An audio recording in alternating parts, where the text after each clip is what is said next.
call to order Hastings on Hudson Board of Ed meeting, November 4, 2019. Motion for Opening it. Thank you very much. Public portion. have a motion to open the We just public. closed the executive. So motion to open the public. Second? Second. All in favor? Okay, I think we've got some photos to kick things off. We do have some photos to kick things off, and good evening, board trustees, audience. So thank you, Janine, again for capturing some images of a phenomenal set of activities that occurred 2 weeks ago, starting with the Family University, which was really awesome.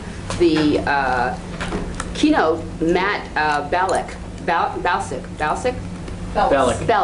was the spoke to parents and students about coping skills and making healthy choices to relieve stress and anxiety. So that was a really awesome presentation.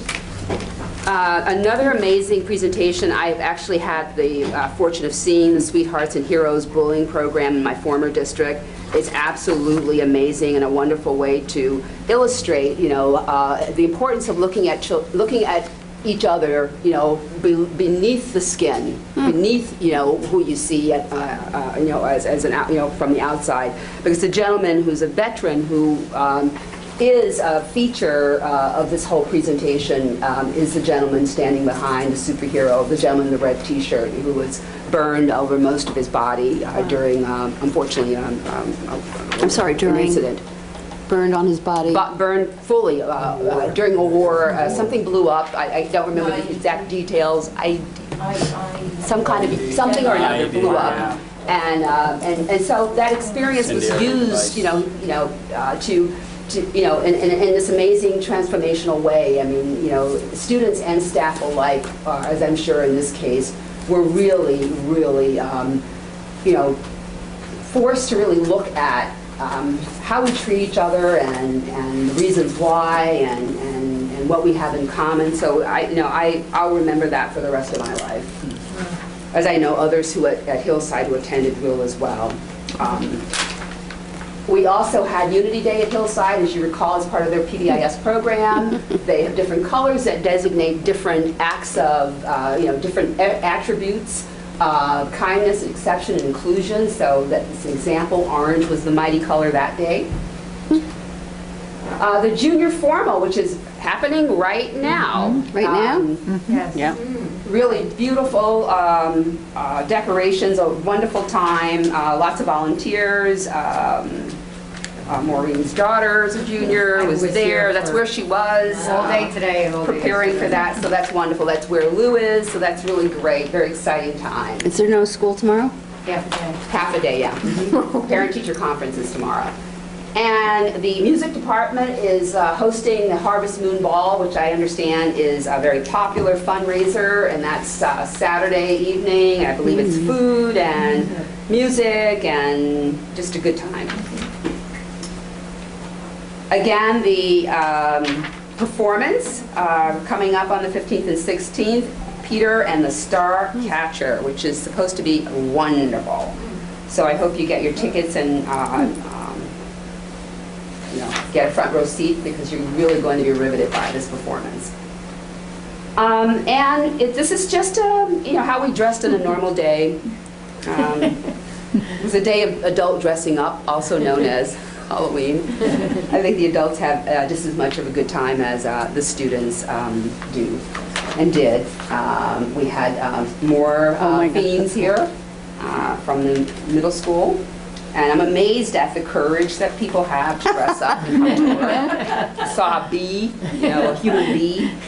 And then at Hillside, their theme, which was represented, everyone, contributed to that. That was really great. Melissa and I were present at Hillside, where all the children, paraded through. So they really turned a rained-out event into, an indoor parade, and it was really awesome. So that concludes our photo gallery. And again, thank you very much, Janine, for pulling those together. Janine is also going to fill two of the cases in the corridor upstairs with lots of different kinds of photos, so, and she'll refresh those and update those on a regular basis, or every month or so. A couple of other announcements. I want to thank the Jesse Merchant for having a very successful fall varsity athletics and coaches sports banquet last Friday upstairs in the cafeteria. All the athletes were there, a lot of fun, contest, food, just a really excellent energy from those athletes. And they're switching gears now to go into the winter sports, so that's very exciting. I also want to, again, acknowledge the success of Family University, which was really, really awesome. Lots of great programs. I know it took a lot of people to pull that together and make sure that selections were made that really supported the needs of students, and obviously information that Lou and Melissa gleaned from the Challenge Success Survey was also instrumental in shaping some of those workshops. In terms of the website, as you know, the website is being updated. It takes a while. Actually, we were told by the designers, not that this will be the case with us, but it can take a year to really do the job well. And I want to thank both Allison and Sylvia for being there and participating.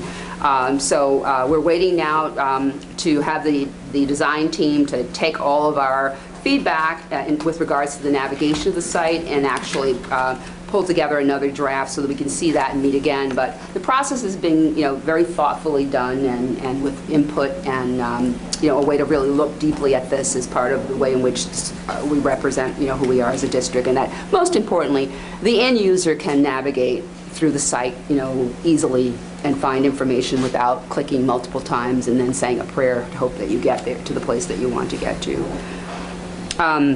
Melissa, Lou, Chris, Amy and I attended a tri-state fall conference with Dr. William Daggett, which was a really awesome presentation. He's he's held in high esteem. He hosts this model school conference that takes place every year that gives districts around the country and schools around the country an opportunity to see some of the most amazing transformational practices that are available. And it's a way for districts to come back and say, let's see what we can do with some of those ideas, or let's build upon those. So I hope that we will get a chance to, a team here will get a chance to go, because I think it will really position us well to start thinking about some of those approaches to looking at what schooling can be, and building upon the expertise of many phenomenal people in the district. That concludes my comments. Thank you very much. Great. Thank you. Okay, so passing it over to Melissa and Maureen. right. Let's do it. So I had the opportunity since our last meeting to join Amy and John at their elementary department coordinators meeting a couple of weeks ago. Engaged the group in discussion around accessing the Lower Hudson Regional Information Center Level 1 New York State data. And this access will enable the elementary teachers to stay on top of the progress of previously tested students who didn't make their growth targets under ESSA. So folks are very engaged in working with that and looking at kids' individual skills reports and starting to look at, so what are we seeing in the classroom, to start triangulating that information. Google training. Google workshops have been ongoing. You'll hear me continue to talk about that. The last cycle of sessions was tailored to the needs of the business office and to the nurses. Trainings have been ongoing. Upcoming sessions are scheduled for tomorrow and one on November 12th.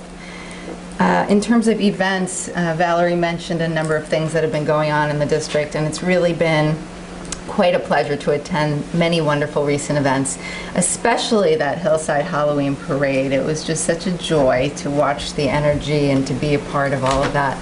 I had the great pleasure of attending a Falling Leaves community event where fourth graders came together with kindergarten students to enjoy a read aloud, and they painted together, and it was a lot of really messy, purposeful fun. And also a middle and high school department chair luncheon. And finally, congratulations to all who were involved in the Scholastic Book Fair at the elementary school. That was a great event. Took a lot of doing. And coming hot off the presses to us, we have a big congratulations to Evangeline May, who was a science research student who graduated Hastings last year. The work that she did through the science research class was published this September in the Journal of Human Evolution. So big kudos to her, to the science research program. That's great. And that is so great. It is. Melissa Shandrock was, you could see the sparkles on the keyboard because she was so excited to report this. And Evangeline is at the University of Edinburgh, right? I believe so. Wow. That's great. Sounds good to me. Pretty impressive. Yeah. So We'd all like to kudos be at to the them. University of Edinburgh. Right? Yeah, that would be nice. That's great. All right. Okay, so I'm just going to give you a couple quick updates before, which the biggest update, which will be the bond update for tonight. But we got some good information this week as we start to craft our next year's budget. One was a very positive, which was our local assessment in the village of Hastings. And this is what dictates our tax rate. It actually went up by $45 million, which is the third straight year we've seen like significant growth in our overall assessment.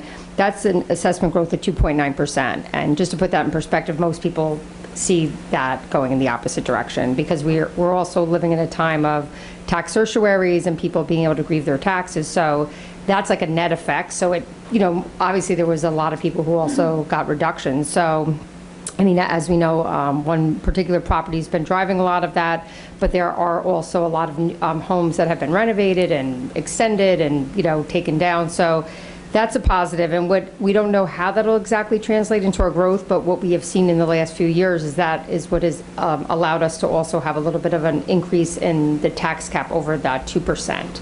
So that number should be out this week. So that, I'm waiting on that number. Yes. Can you just, so the additional $45 million, does it reflect an across-the-board rise for the average house being assessed higher by Greenberg? Or No. are there individual... Individuals. It's a sum of individual changes such that the assessment level of the average house remains unchanged from the previous year? Yes. So yes, it is based upon certain people's homes, not an overall increase. That was done like the year before. There were some of that happening. And actually, in that case, what really happened was that 1/3 of the houses went up, 1/3 remained the same, and 1/3 went down. This is really due to people doing work on their homes and, other homes being built. I've seen some myself, and then also including the large property in Hastings, which is now like, each year they've picked up like $20 million worth of assessment. So if our budget, not that it will, but if it remained unchanged, someone who had the same assessment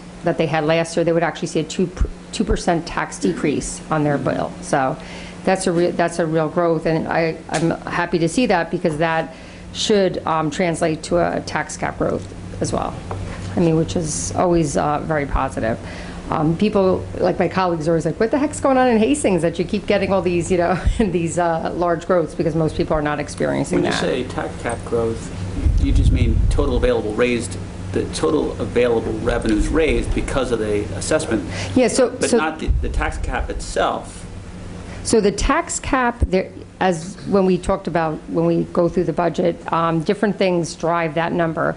One is your individual growth of your brick and mortar in your own village, and that number is, you get an assignment from ORPS, the real property of New York State, and that is based on assessment growth. So it is tied together, and then that's in addition to whatever the CPI is for that year. So we know the CPI is at 2. I think it'll be 2% again this year. So similar to last year, I'm assuming we'll be able to have another % or 2 on top of that to be able, like that would be our ceiling, whether we raise to that level. But I think it's it's great that we have had it. So it'll be both higher tax cap multiplied by higher assessment. Right. But I think what happened, as it did last year, depending upon, again, it is individuals, but if an individual's rate of their assessment on their home had not changed, even last year with that tax cap growth, many people would have only seen like a less than a 1% increase. There are people that last year got hit by the assessment, on Greenberg, which had nothing to do with the tax cap. So, I mean, this will start our tax rate. Right now, it'll be almost like 2% less than it is currently spread out, and then, that it probably will still result in fairly low taxes for individuals.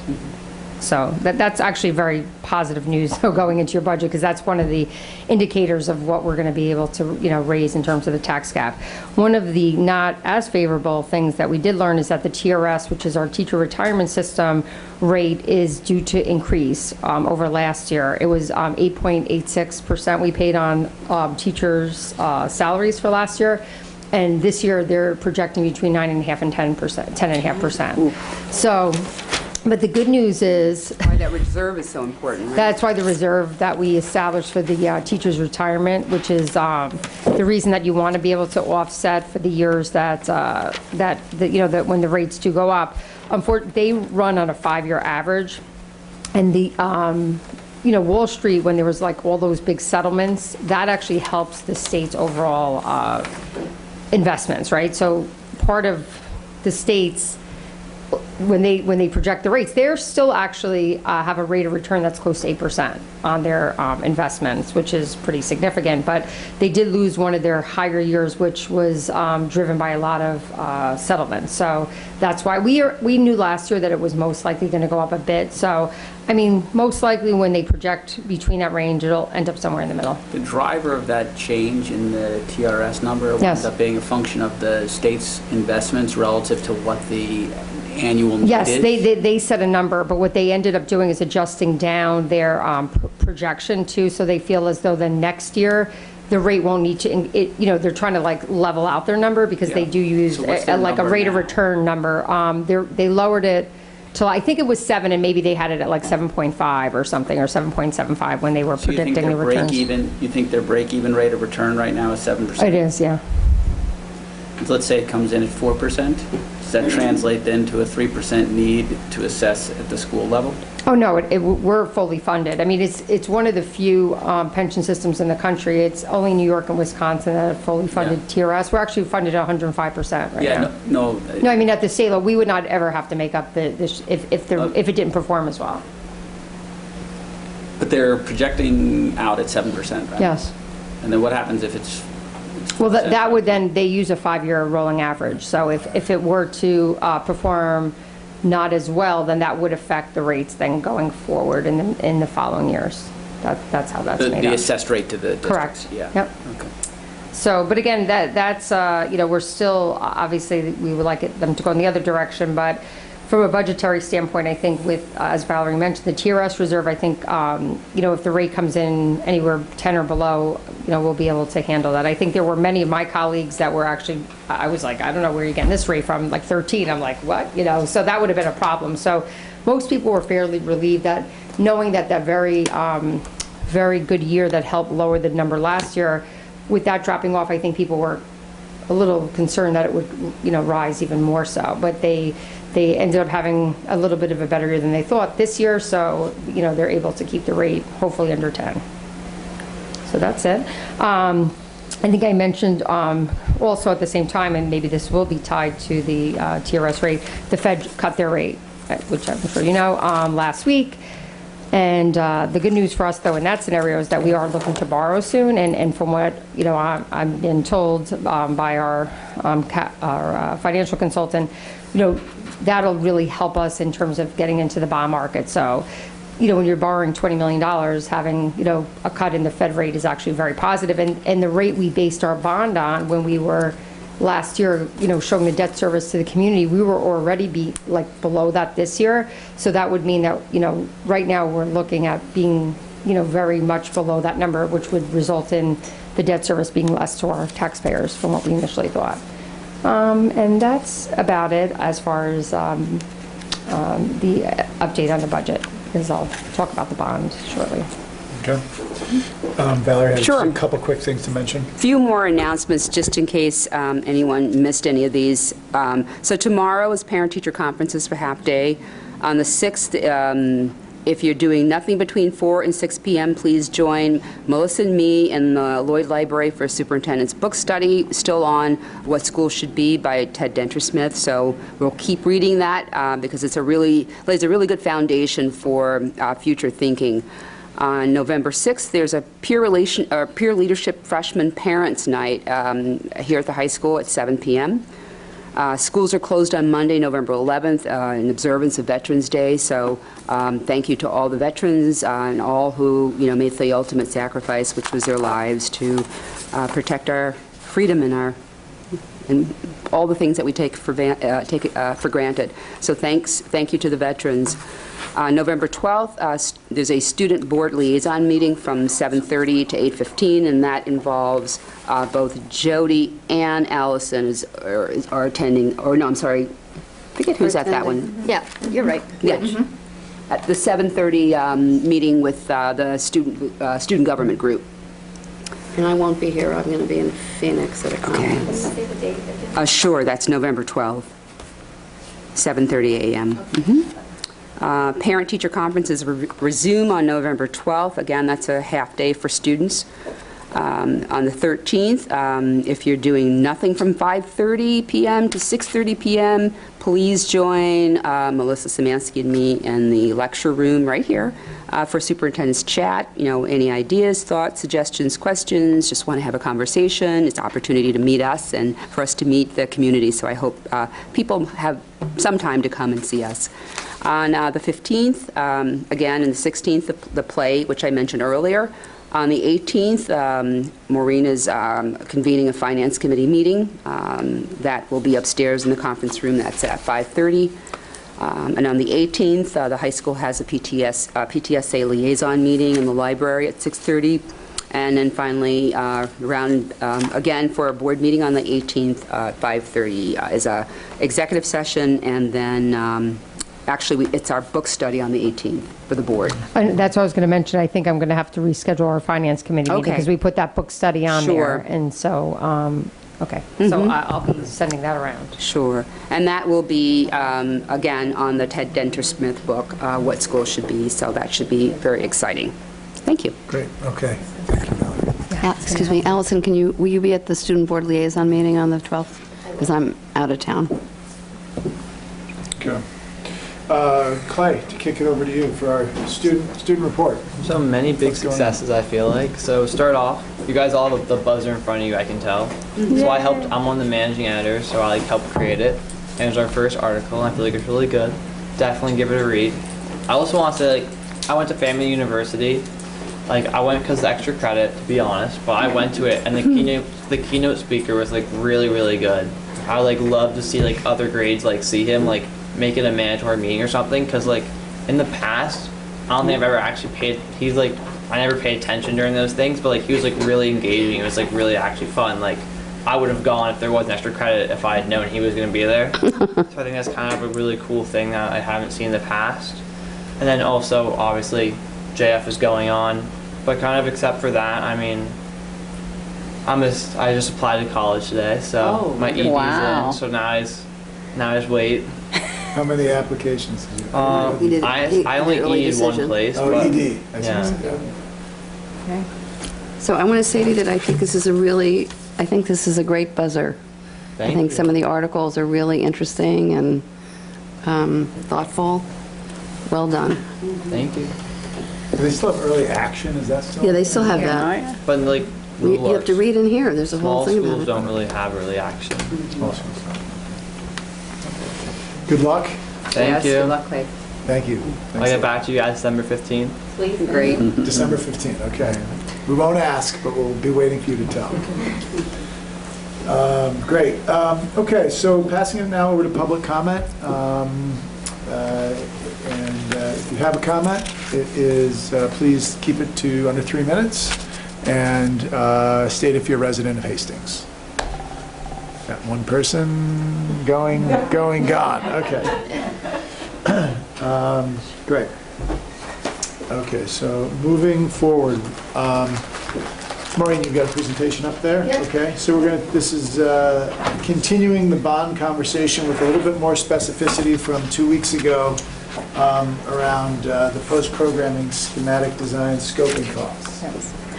Yes, so unfortunately last week we were all hit with kind of a reality of what the new program design was going to, the price tag about it. But the one thing we just have to also remember, we're very early on in the process. I'm just going to again walk through what some of those drivers are, some ideas we have about how to cover that, and then we can have further discussion about maybe some other options that also exist in terms of trying to, figure out how we move forward. Okay, so we're going to start off with what our assumptions were when we went to the public last year in terms of the cost for Hillside School. So our pre-bond construction budget, and this includes like contingencies and design and some other numbers baked in there, was almost $7.2 million. Now this is for construction, not for costs related to architects and construction managers. At the time, we had used just kind of square foot numbers, and we knew we wanted the cafetorium and 4 classrooms, and some hallways and things had to be considered. And at the time, the estimate of space required was about $12,500. And that is the number that the architects used to develop a number for us for the bond. And they were using at that time $450 per square foot. And then they, again, with contingency, which is also included in that number above. We also at that time knew we had some renovation work in the building to where the building was to meet, and we were thinking about taking one of those classrooms and constructing a kitchen, and there were some different ideas, and that was also included in that budget at the time. We also, in that design, had figured just kind of a single-use bathroom outside the cafeteria space. At the time, we really hadn't gotten much into the programming, so although we knew we wanted it to function as a cafetorium, we really didn't consider like how would people sit in there. It was just kind of this idea that it would have a stage space and it would also serve as a cafeteria for the students during the day. So at that time, the seating that is now included in kind of the design that PDDW has shared with us has now included having seats for that space. We also hadn't really gotten much into the lighting and sound in that space, and not really considered how, possibly lifting the ceiling in that space would require different types of sound and lighting to be also included in that design. And it also did not include what we now see as that kind of outdoor space, which is the space that kind of helps connect the indoor space to the outdoor space at Hillside, and really provides that connection, has a little bit of a seating area outside. And again, these ideas were not fully developed at the time. So now we just so people that are watching this understand, the way you get to 7197 is it's 1,200 times 450, 1,000 plus 350, plus you're multiplying the contingency and the escalation? Yes, yes, yep.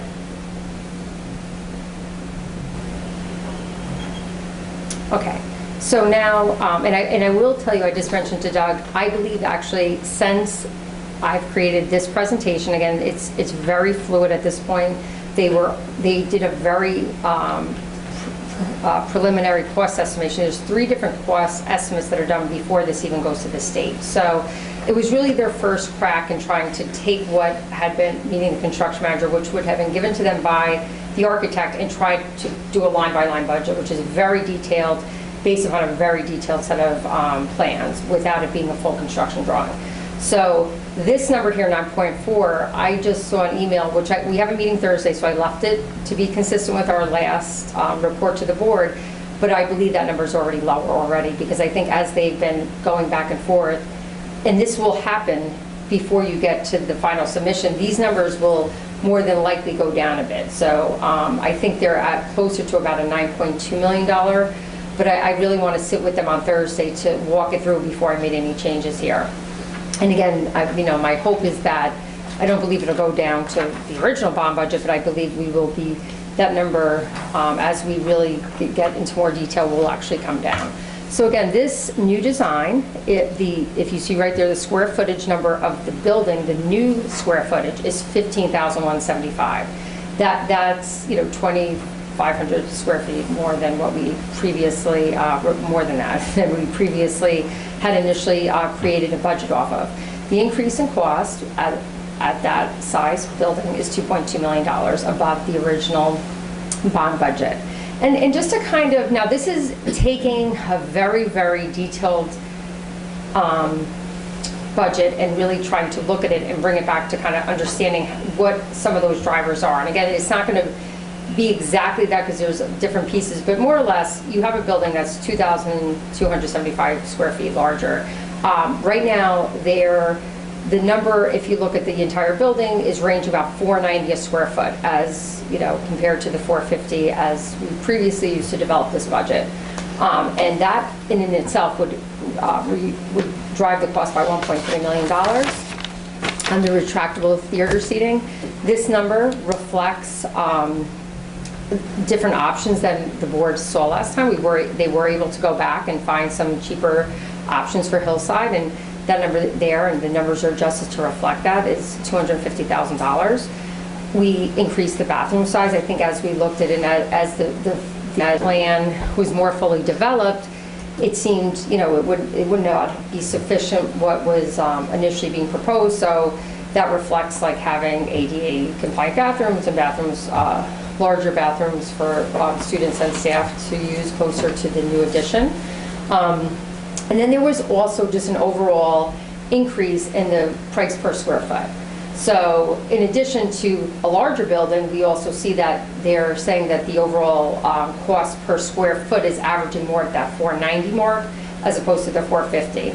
So if, again, just looking at it, like try to take in some of those like major areas, you can kind of see it does more or less come out to what that increase is, which is 2.2 million.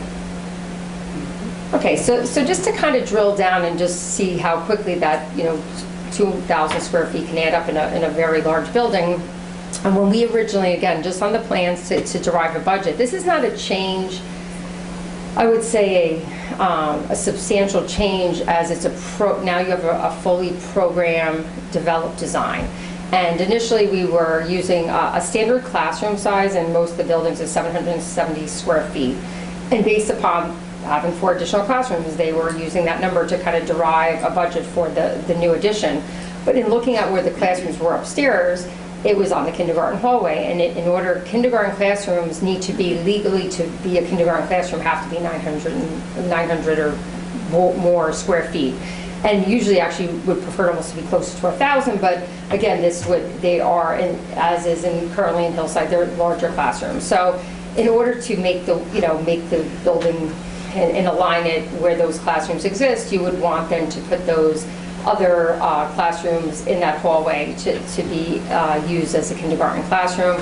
And then because you're building them upstairs, it makes sense then you're going to build them downstairs, and a larger classroom is always preferable. So just in those 4 classrooms alone, that was 600 square feet that, you know, drove up the size of the building.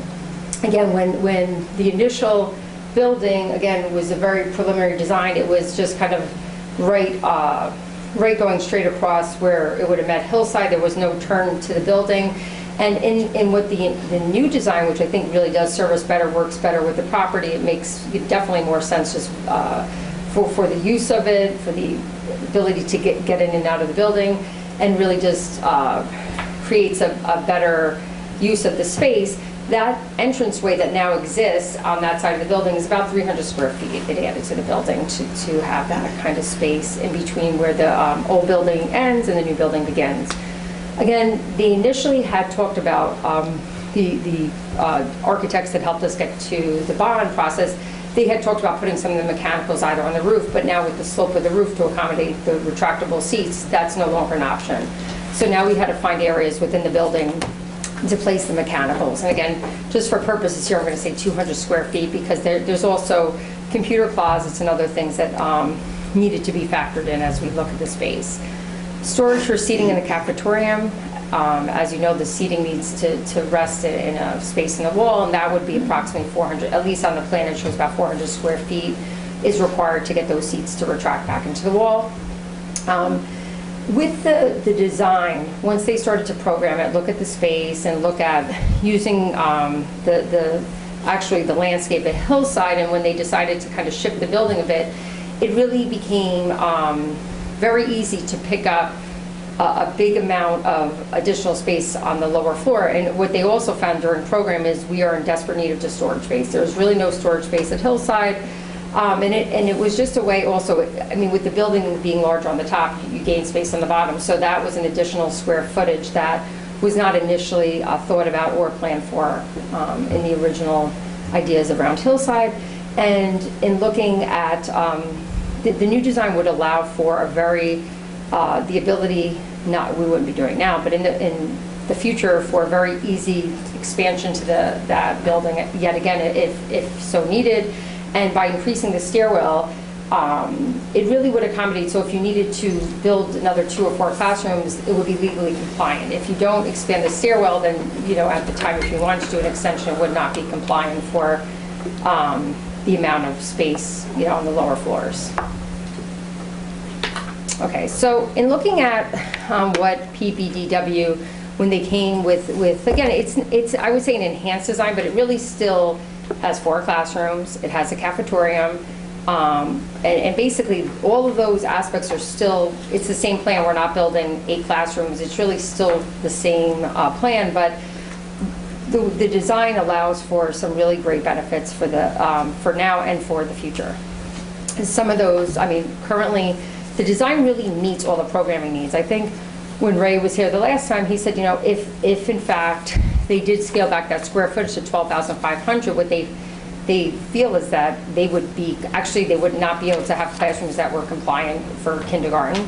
They would not be seating in the cafetorium, and it really wouldn't meet the programming needs they identified in their 4 months that they took to speak to everybody from all the special educators to the specialists, meaning music and all the art and all the different groups to kind of come up with maybe not the art, but the enhanced design, because the people using that space would be the music department and different the special ed providers. So right now it meets fully all our programming needs. It allows for future classroom space and programs. I had mentioned that downstairs, also that area downstairs can very easily be converted in-house. The space that's being built as a storage space with addition of a few windows and some finishes could then be actually used as a classroom if we needed to in the near future. The new cafetorium.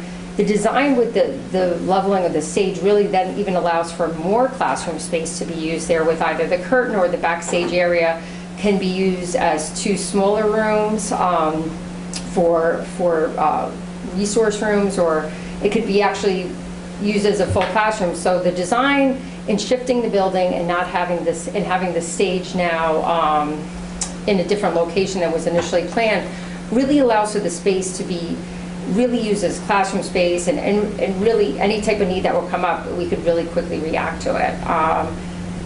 The design allows for a new addition, like I had mentioned, on the lower end, and I think, I know that was a concern with some of our residents, just saying, kind of questioning if we were not being, not aggressive, but, should we be thinking about even doing more classrooms at the time we were doing the bond. I think many people thought it would have been great if we could have, in addition to what we were doing, done, the 2 or 4. So the design in it, which just coincidentally, which really serves the purposes of our current needs, also would then allow for us to be really, planning for the future, and if that need were to occur, they could do it, and it would in a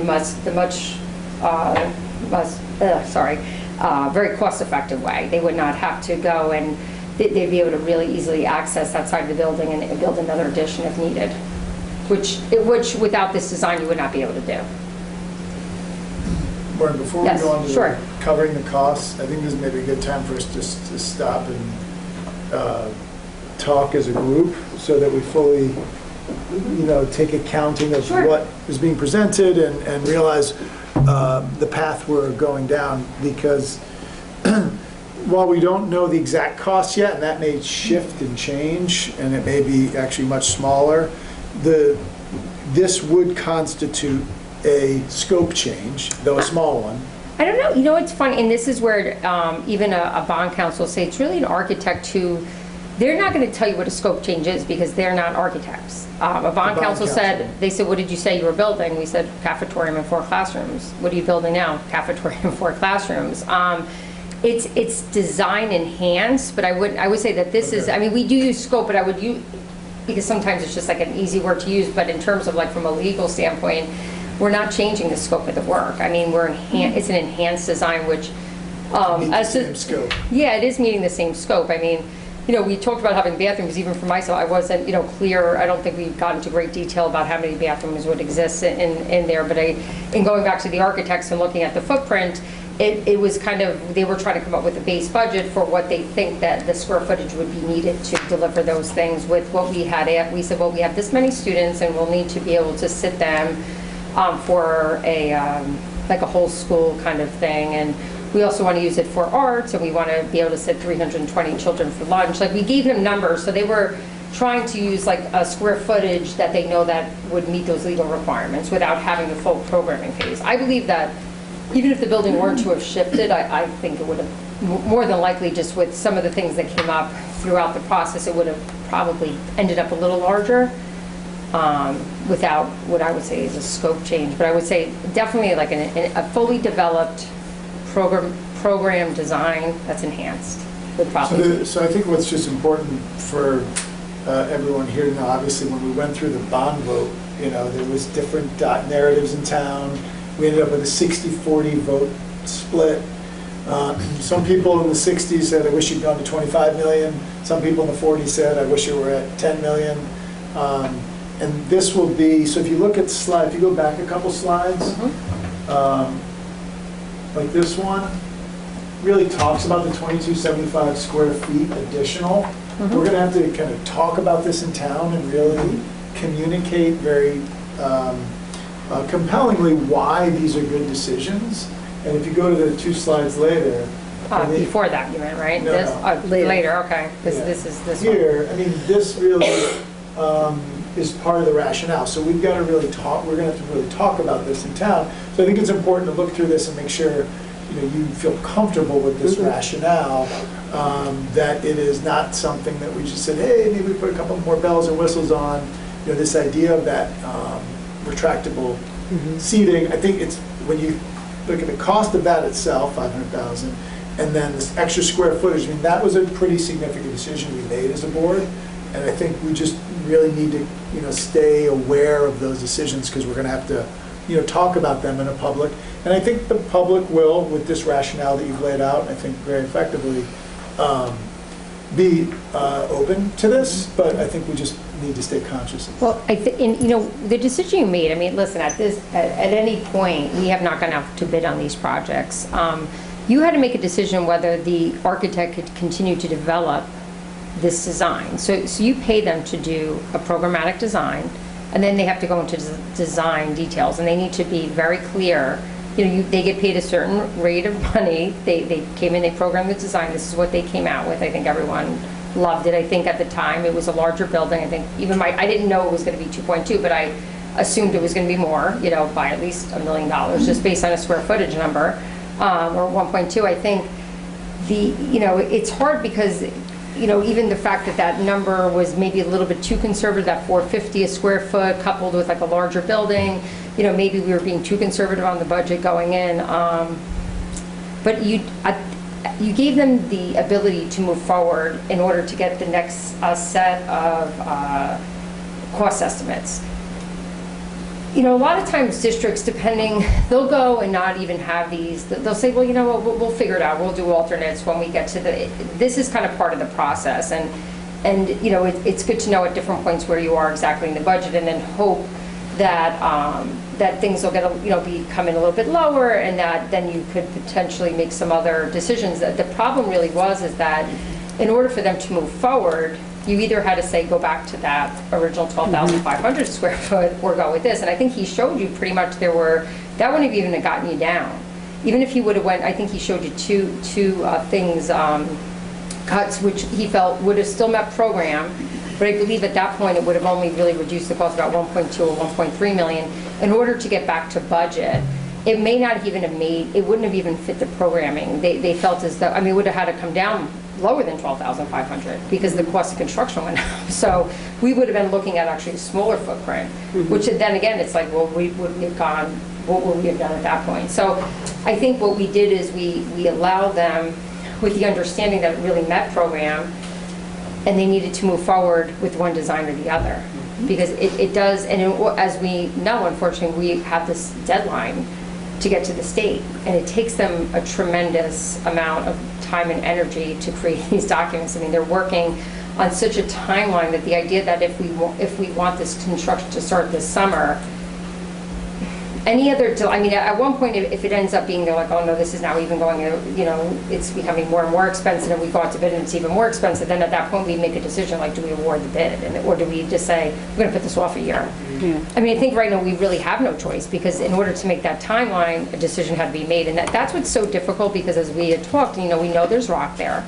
This is not a site that, you're up in a big plot of land, and whether you start in October, whether you start in July, August, I think the concerns that we had been talking about have kind of driven us against this really tight timeline with, trying to say, well, should we just continue with the design, and then as we develop this design, try to go in and think about alternatives, think of ways that either, we can address some of these shortfalls with differences of materials, and then also think about the reality that we may have to either ask the public if they'll use the capital reserve to kind of meet that. And we're not going to be able to bid by the time the May vote if the board goes in that direction.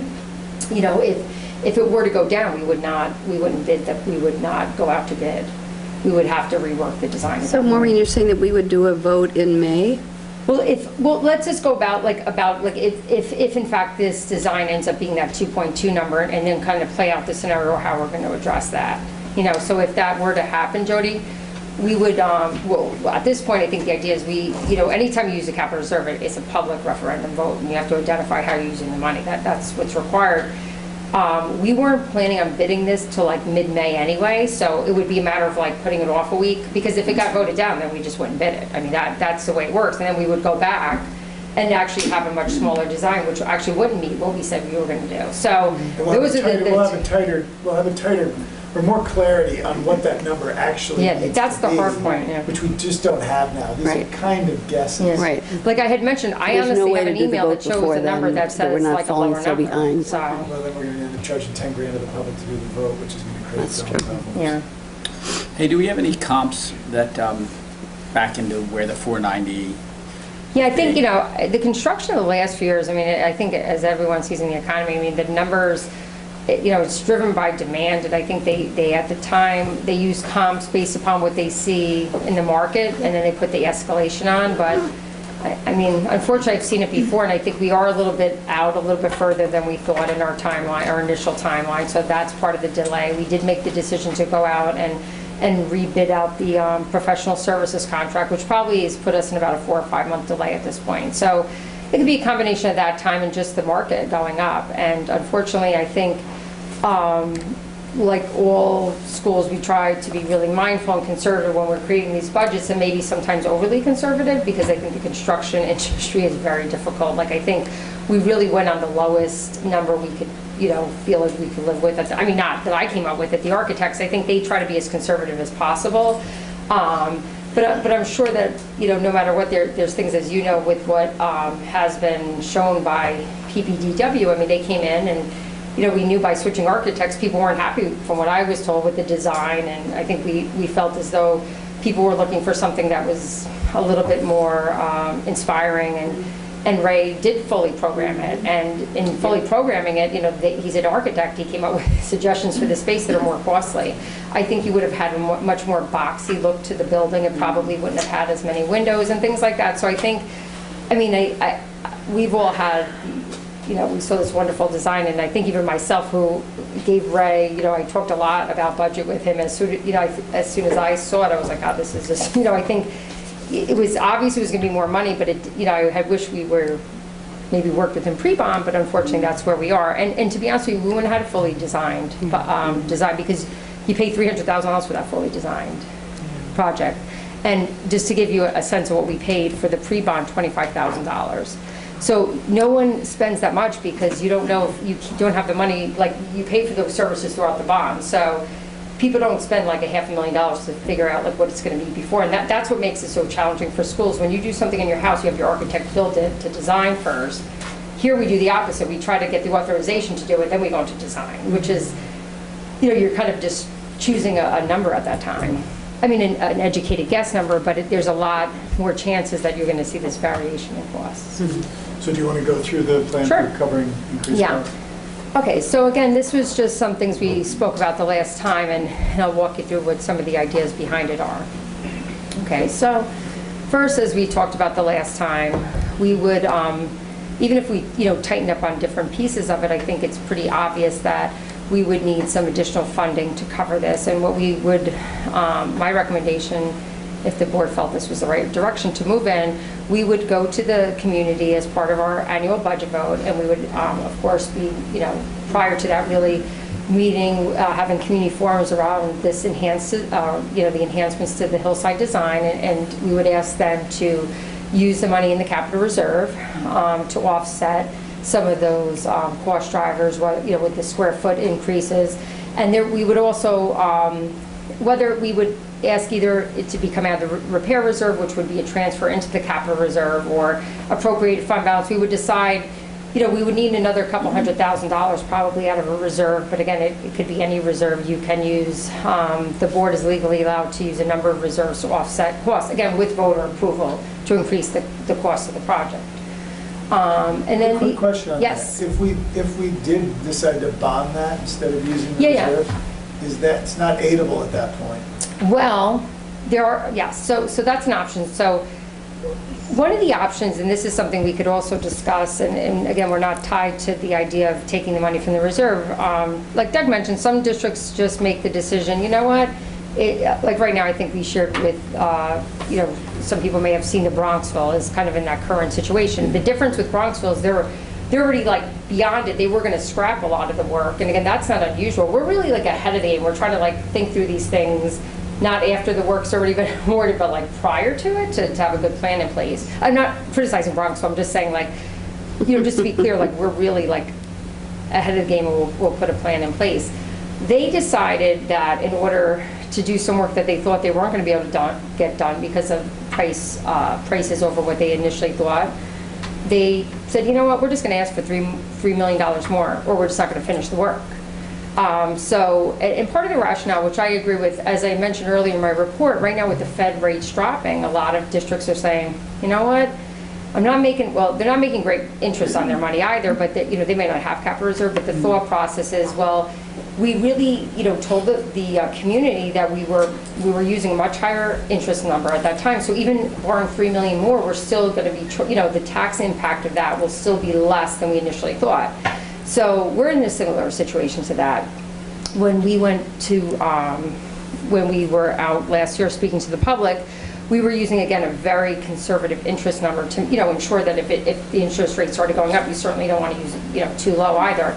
And we were using about a 3.75 for the interest rate of what we thought we would borrow at. Right now, it's there's districts borrowing below 2%, and that was before the Fed cut the rate. So, right there, we would have the ability, like, we could be similar to Bronx, so we could just borrow, and the tax implication of what we had said before would still be less, even with borrowing more money. But is it aidable, though? It is. It is? It is aidable. It is aidable. So Problematic in terms of the, the principal amount that was approved, we have to go to another vote. You just go to another vote, yeah. we have to go to You a would just get vote? another like bond authorization, and quite frankly, then we would be authorized in total to borrow. So we Just have to like do a this- vote to expand the bond. We have to do a vote to use the capital reserves. No, And that's, it's No, it's one or the use other. the capital reserves, because we would bond it instead of using Right. capital reserves. That would be like an option for the district. You would bond it, And then yeah. it's aidable, which makes it cheaper. But the capital reserve money is aidable also. It is. It is, because when you get community authorization, that's what makes things aidable. It has nothing to do with whether it's a bond, it could be, if it goes through the process of the state with, voter authorization, you demonstrate to them that we've approved voter authorization, it's submitted to the state as part of the funding of this project number, with the revised cost, it makes it aidable. I mean, that's why a capital reserve is not bad, because you're not even paying interest, like you're not borrowing it, it's your own money. So, of course, it's always good, I'm sure, like Bronxville districts, if they, sometimes even if they have money on hand, they look at the different scenarios and think what'll serve them better. And they, maybe they just needed, more than they felt comfortable taking out of reserve. So again, that's a good strategy. And I think that could be a strategy that we also look at if we find ourselves that we're absolutely in need of increasing the scope, the overall cost of the budget. But just kind of to walk through the other two areas, and I spoke about them last time, and maybe it was a bit confusing probably, even that night was kind of long in the way it was described. So you have, right now we have an $18.3 million authorization for work that we described to the public. which included obviously hillside and roofing at both buildings. We also are planning to do the music classrooms here, the middle school auditorium, a number of floors, a service elevator, about some repointing and different items. So really, when you create the 18-point, the budget, it's like you're kind of, again, like, well, we think this is what the repointing is going to cost us. Now, typically with the budget, unfortunately, I have many things that will go up, but at the same time, some things come in less than estimate. So what I was mentioning the other day is that I felt, again, just based upon some of the information that's been shared with us with the architects as they've been looking at the projects and getting a better understanding of different costs associated with projects at both buildings, there's a few items that we know of right now, one of which is the service elevator here at the building. When we originally looked at it, we put it like a replacement elevator, which would have been what we had thought was going to be a much more expansive project. And in looking at it, it's really not even an elevator. It's a lift for food that services the cafeteria here. And this was way before we had the hillside number. They were like, well, we can't really do too much. It's just really the internal components of it. It's going to be a lot less than what you thought. So we had, with contingency, close to almost $500,000 budgeted for that number. It looks to be about $100,000 it's going to cost us. So that would be an example of where you're getting the savings out of other parts of the bond proceeds. That would be about $400,000. And then coupled, we have some, when you create a budget, you're also assuming, well, we may have an abatement here, we may have different things that'll have to be done. And as you get a better understanding of things that may not need to happen, you are allowed to, it wasn't like you can't spend $1 over in hillside. Like, you're allowed within the bond scope, as long as you're not saying, nah, we're just not doing those things. We're not going to do the roofs. We're saying that there's going to be money that maybe the roofing, we don't need the contingency because it's, we got a very good square foot number. There's no problems with it. There's contingency built into everything. It's kind of just kind of across the board way to budget for it. But there's some things that are less likely to have that need. And it's not as though you're required to spend it on those things. You're allowed to then shift it because there are always going to be some ups and downs in the scope of in the scope of any project you do. Just like if you're doing some work on your home, that's going to happen. So that's what we were really speaking about. And in terms of whether it be the middle school auditorium, that would have just to say well, if we don't have to do a full abatement there, that might be $100,000 we save there. And if we don't need to do some of the cornice work is a little bit less there. So that number is kind of in speaking about it, I feel confident that we have enough money, based upon what we've been told thus far and those other budgets that are more than going to cover all the projects in the bond. We are not looking to not do, and we're not looking to take away from things going on here. But if a service elevator is only going to cost you $100,000, you're going to have money left over, and you are legally allowed, within the authorization the public gave you, if you have some cost overruns in other areas, to use that appropriately. Again, the reduced scope of work and we did this the last time with the bond, and we would do this in any situation. Anytime our in-district staff can help facilitate doing some work. We do have people on staff, and the purpose of them being here is to save the district money and improve the district. That's their sole purpose, the maintenance people.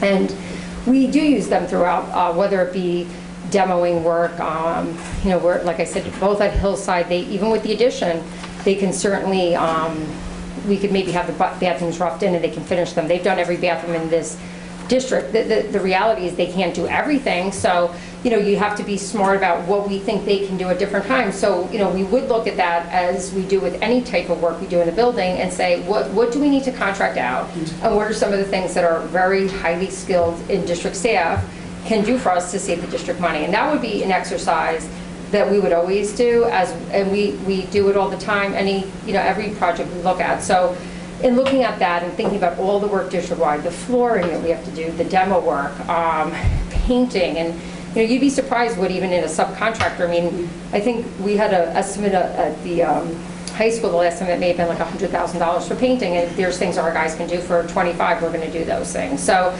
in looking and working with Joe and looking at the scope of work, I think this is a number we believe is more than doable. And again, some of that could be, asking to rough in the plumbing at Hillside, and we would have the time over the course of the year to finish those bathrooms. It wouldn't have to be done, just as soon as that building opens. So we we are also looking at ways we can save to try to, shrink that number down. So in that, it brings us down to, it's not really funding source as much as it's a way to close the gap. It's some funding sources and some savings. We look looking at those numbers to be about 2.2 million. Oh, sorry, I'm like thinking I in my pocket. Oh, yeah, sorry. I was like thinking, no one's switching it for me. Okay, so this is another, I didn't identify these, but again, this would be very typical ways when you're going into any type of bond or any type of contract work. You're always going to look at alternatives, and that's something that every project that I've been here, whether it be not even a bond-related project, even like small interfund projects, we always look at alternatives because you never know what the prices are going to come out to be. And you certainly sometimes there may be things that you hope you can get a little extra on. So when you structure a bid, you do exactly what you need, and some of the areas where you feel like you can parse off and make them as alternates so that if, like as an example, the bathrooms, maybe you would have them to be roughed in versus having them finished, and then you would have that as an alternate. And in this way, if we think it's too much money, we say we want an alternate. So this is a way that architects and construction managers assist districts in finding ways to get the majority of the work in a project done, and some things that may be nice to have and may not be necessary to get the project done, you can certainly create your bids to work in that way. We would also look at exploring alternate materials and finishes, also known, as oh goodness, like when they're value engineering some of the work. So that's again very typical in anything, and we're not at that fully. We don't have all the finishes for Hillside yet. We don't have all the finishes for the floor replacements in the existing building at Hillside yet, and some of the floor finishes in the existing building here. So these are things that we could either. Typically you go when you're creating a budget on the high end on some of those finishes, and then as you're looking at more realistic materials and things, we would have the ability to ask our architects to provide some alternates that would save the district money. And those are not baked into that 2.2. These are, I think, things in addition we could definitely look into. I just wanted to remind, what I had mentioned earlier, the middle school base construction number of $1.9 million is still intact. The high school music room budget of $550,000 is still intact. And that's really their base budget without contingency. Again, in looking at the rooms, looking at not a lot of unknowns, you're not like worrying about rock and things like that you would worry about as you talk about the scope of work at Hillside, especially at the high school music rooms. Very, very straightforward construction, rehabbing existing rooms. I mean, very needed construction, but in looking at what is needed there and looking at the type of construction required, and we feel confident that we don't feel we're going to need a lot of contingency to address that. And also at the middle school auditorium, I mean, one of the things that the board has known that there was a preliminary design shared on the middle school auditorium, and one of the areas we already know that initially we had a design that we thought we were going to need a classroom up there, and then subsequent to that, in the programming phase, our music department said, no, we want to be down here. So that was something that, there was like kind of a bigger budget, and again, with beyond the 1.9, that I think we're confident that it's going to deliver the multi-use auditorium space to be used for everything it needs, and that $1.9 million budget, which was the original budget, is intact and will not be touched to finish Hillside. Questions? Thank you. Any final questions?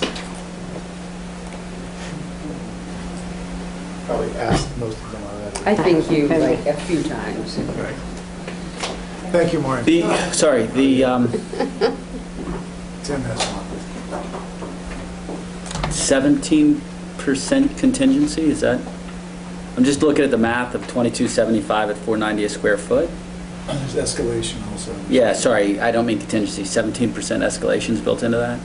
Well, it's not 17 escalate, it's contingency and I think it was escalation like mix. contingency was like 4 8%. or 4, contingency was, there was some construction and some design, so depending upon what One of them was percentage. 11%. One was like 7 or 8, and then the 4 was the escalation. Okay.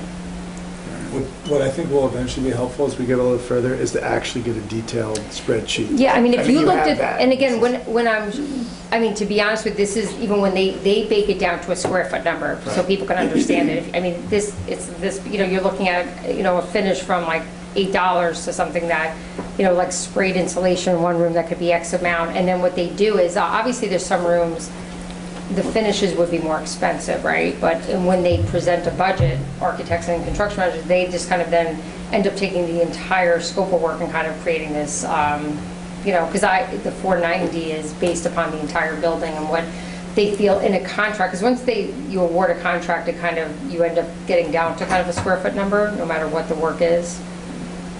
When you award it, when they bid it by square foot? No, I'm saying is I think when they look at it from trying to reconcile those numbers, the construction managers and the architects. Right. I mean, I think once they look at it in a line by line in terms of, I was there with them when they were talking about certain type of fire rating that was required on different parts of the building, and depending upon what the construction manager was, what kind he was using, like versus what the architects said. So, some of the level of detail that goes into creating that square foot number, it's going to be a little bit different, maybe in different rooms depending on the location, but when they look at it holistically, it comes down to a square foot number. It's almost like the square foot number is basically backed in, like it's an output, Yeah. right? And It's an I think output versus just kind of like pricing up. Sure. Actually pricing, because I guess I'm just wondering, in a very short amount of time, we've gone from a 450 per square foot to 490 per square foot, which represents, What happens? a 10% change, right? But that's a short period of time, and I understand that there's a lot of construction, but I'm just trying to wrap my brain around, But but it's not really that. I think it's the sort of schematic when it was H2M to the schematic when it's Ray Duvall's firm, Yeah. and that. it's an enhanced design. I mean, Yeah, I I think think you can what I'm look at that thinking and about know is the it's enhanced, level yeah. of work that's being talked about. It's not really, because it's sort of being put out there as things have gotten more expensive, but that's a 10% change in price per square foot. I think what I'm hearing is that the level of work that's being done. I think it's a combination of everything. So I think there's some escalation in the numbers. I think it's, and I think that's where I think Kevin had used that word, like it's enhanced. It's a more expensive design. I mean, there are cheaper now. Would have H2M, they didn't really go into design phase. Would their number have been higher? Possibly, because if we were like, no, we don't like this, we want more windows, we want it to be, we want a nicer ceiling, you want different things. I mean, things get more expensive. I think, just like Ray said, if he had to get to that number, it's going to be, I think you used the word Can we- draconian cuts to that with the design. It's not going to look anything like that. Can we get a flavor as the people that are approving this? Because I think it's been sort of more generally talked about, but, of this movement from 450 to 490, because it does represent, on a, let's call it $750,000. How much of that is real escalation per, unit of AC ductwork, and how much of it is the enhanced design? The one thing where it's really difficult to wrap your head, because you're not doing apples to apples. You did not have a fully programmed design to compare it against. It was based upon probably what they felt as though, we could, get something without knowing what the design was actually going to be. And I guess that, hold on 1 second. But I guess that gets back to my initial question, which was asked about comps. Because H2M, if we go through this, they've done work in our surrounding communities for year in and year out. They're probably the most used They're one of the most, architect for school work of our surrounding towns, which is why we used them in the last iteration for fields. So the 450 number wasn't out of nowhere. It was an informed number. And so I guess I'm just... And I'm assuming if they designed it, so they probably designed things similar to how they may design things in other places they're working, like White Plains and different places which may not be as enhanced as what we're now being presented with by, that's what I would imagine. There's a piece of that. I think if that square footage number may have gone up a bit, because of, I think, just the price of construction coupled with like the design itself. So H2M, they use it based upon how they probably typically design buildings, I'm sure. I think there's probably a piece of it like that their bread and butter is really just the K-12 market in Westchester, and their biggest client is probably, in Westchester, and they're big in Long Island as well, but like White Plains, those type of like big city school districts. And I think what we found and why the board agreed to do so is that people felt they understood there was a need for space at Hillside, there was a need for all this work to get done. I think we heard loud and clear most people didn't feel that the design represented something that people thought was the right look or feel for Hillside. And based upon that, we used right. But I think in knowing that, I think what we're now finding also is it is an enhanced design, and there's a higher amount. But it's hard because once you make that decision, there's always going to be a little bit like a new architect didn't create that budget either. So maybe had he been here, he might have suggested using. I don't have it. That's what's I think a little tough. Although they knew the budget. Yeah, and just so you know, in terms of from my question is not because there's an inherent problem with going from 450 to 490. I'm just trying to get my brain around how that happened, because we are held accountable to the community, and I have to be able to articulate why it's there, and 10% increase just simply doesn't sit well with me because the cost of building it went up. So that's not it. But thank you very much for that. I think, and I'm not going to ask you to pinpoint, well, from 450 to 490, how much represents, unit good, doors and I don't think we'll know that tiles, because and we how don't much- have an apples-to-apples Yeah, comparison, and that's why in trying to make the comparisons, I think just knowing what we budgeted, what the number they use for square footage versus what it is now is easy to, that's an easy number to pinpoint. The square footage increase is an easy number to pinpoint. Right. How the design, what one person, it will never really know that because we never had another fully designed thing to Right. compare it against. But, I think your point, Tim, speaks to what I think we're going to have to really be thoughtful about. And I think we're going to have a real plan about how we're going to roll this out and be very transparent with people. Because I think actually it's upsetting to people because they think that we already did all this work and we put up this design and we had meetings after meetings, and, they vote on a budget for the bond, and then then we come back and say, oh, and by the way, it's a few more $1 million, so now we have to take another vote. And I think, and it may be that this is the best way ultimately to go, but I think we have to be really careful and thoughtful about our understanding of it and how we explain it, so that people don't feel resentful and taken advantage of at a time when people are concerned about cost. We didn't have a higher bond because we were concerned about whether it would pass. Yeah. So you don't want people to feel like, oh, well, we did this and we knew we were going to come back and ask for more, which we didn't. Well, obviously, But, we wouldn't have done that. I mean, we just would have Right. gone for more money. But I think the one thing just to remember, and again, it is unfortunate because of the way schools are required to put out bonds, and again, not without having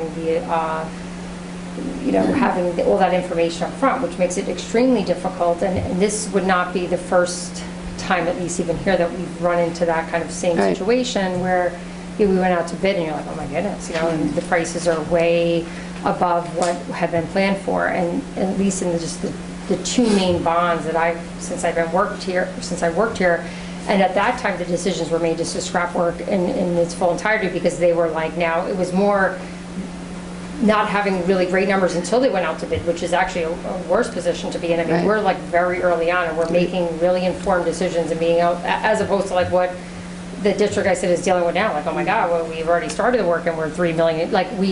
We're not even having the discussion before you already made decisions on what work to do, right? We're ahead of it. We haven't bid anything, we just have our price opinion, our first price opinion out of 3, which I think Kevin, I mean, that's the words he used. He used a very conservative number, meaning conservative, a higher number, so that I mean, he doesn't have a crystal ball, but I think hoping that they captured everything in that budget, or not hopefully capturing everything in that budget to a very high detail with a number they feel would be more than enough to cover. And I'm hoping it's too high. I think that Just as we move forward, do we learn at a future date about how to make the decision between having the community vote for capital reserve, to use the capital reserve funds, or whether we should have an additional bond, or I forget the term you use, That bond becomes our extension or decision. We bond. have to decide how we want to do It would be like an that. additional bond. Well, I think, how do we decide that, and how, so I feel like we'll need more information to Oh, get there, absolutely. yeah. So I think what'll be helpful is, as, hopefully in the next few weeks, we'll get a better, like I said even the other day, because again, they're working at lightning speed. They usually want, because again, this time frame in terms of getting Hillside started, because of just the mobilization and rock blasting and things that really have to happen at a certain time. I mean, our construction managers and architects have been working very, very quickly. And like I had mentioned, I've already seen now a change of which that number coming down based upon some additional time they've had to spend together off-site as they're like going fully, getting more into the development of the design, like much tighter documents. So I'm hoping, I have a meeting with them this week, and I'm going to, obviously, I want to go through a line by line to understand why that number has come down from the number I showed you tonight, and then see where we'll be out in another, few weeks in terms of the budget, so we can make a much more informed decision. And we'll have, again, other information as the other projects are evolving too. So we'll also have the benefit of really understanding, like maybe we're saving even more money in other areas. I mean, what I have shown you tonight, I'm really, and Joe and I have had a lot of conversations about like what's realistic. I'm not going to, we don't want to put up a number of like, oh, we're going to save, $500,000 by Joe's guys doing things over the 2 years. We want to put, everything we put up, we feel like very confident that money is already there, and there's a possibility we may get a little bit of a better budget number for Hillside coupled with some other better budget numbers for other projects going on. And as that conversation evolves, I think if it were to come down to maybe you only need $1 million or 1.1, it probably would be best just to go for the capital reserve, because at that point, issuing another bond, I don't think would, even with a better interest rate, I don't think it'll serve us.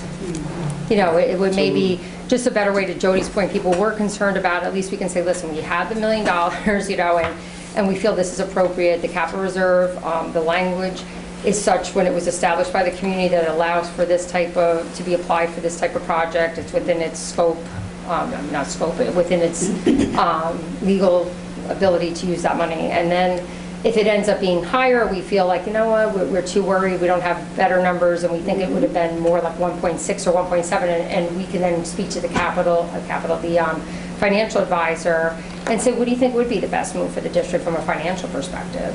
Is it just best for us to, for the board to consider doing another bond? So I think that'll be the conversation, but I'm hoping in the next week or two, as they're, they're working so much, and as those designs and all the documents are evolving, we'll have a much better, unfortunately, it would be great if we had all the things priced out right now, then it would be much easier for us to understand everything, but I think, as the weeks go on, we'll have more information.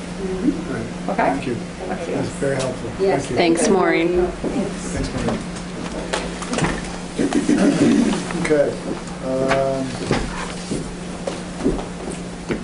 Bye, Thank you, Clay. Clay.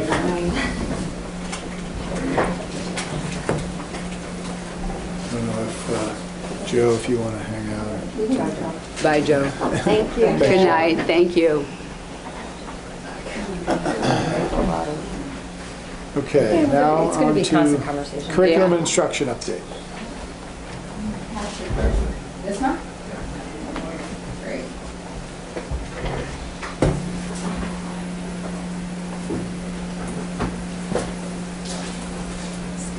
Alright.